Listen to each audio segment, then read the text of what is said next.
అందరికీ నమస్కారం. Group 1 issue మీద గ్రూప్ 1 అభ్యర్థుల తల్లిదండ్రులు ఈరోజు హైదరాబాద్లో ప్రెస్ మీట్ నిర్వహించారు. అలాగే కొన్ని రాజకీయ పార్టీ నాయకులు కూడా గ్రూప్ 1 అంశం మీద మాట్లాడారు.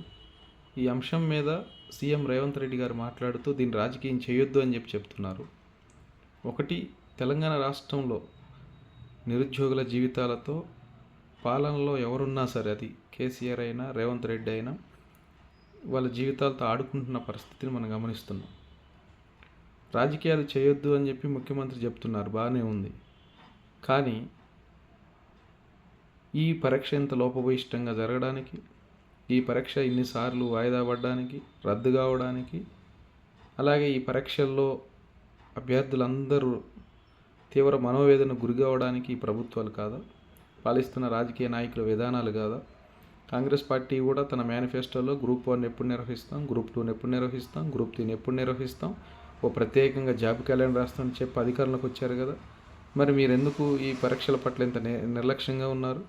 మీరెందుకు పలు అనుమానాలు వచ్చేలాగా పరీక్షని నిర్వహించారు? ఒకే కేంద్రంలో ఎక్కువ మంది అభ్యర్థులు ఇది కావడం, ఎంపిక కావడం, అలాగే పరీక్షా పేపర్లో తెలుగు మీడియం పేపర్లని తెలుగు మీడియం కాని వాళ్ళతో వాల్యుయేషన్ చేయించడం, ఇట్లాంటి అనుమానాన్ని అన్నింటినీ ఎవరు పరిష్కారం చేయాలి? కాబట్టి ఈరోజు రాజకీయాలకు లింక్ చేస్తూ, రాజకీయాలు చేయొద్దని చెప్తూ నిరుద్యోగుల్ని పొట్టగొడుతున్నటువంటి ఈ ప్రభుత్వాలు తక్షణం ఇలా వైఖరిని మార్చుకోవాలి. ఈ కాంగ్రెస్ ప్రభుత్వం కూడా గ్రూప్ 1 అభ్యర్థులకు సంబంధించిన అంశాల పట్ల తక్షణం ఈ పరీక్ష పట్ల ఓ ప్రత్యేకంగా నిర్ణయం తీసుకొని ఈ నిరుద్యోగులందరికీ న్యాయం చేయాలని కోరుతా ఉన్నాం.